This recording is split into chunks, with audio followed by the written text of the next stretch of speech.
Project time guys.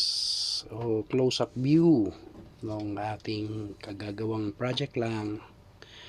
Okay, remote control using radio.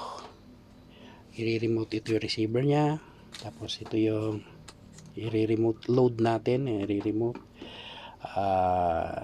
relay type 2 channels via DTMF. Ito yung radyo natin na pang trigger natin. It's a Baofeng. Okay guys, try natin.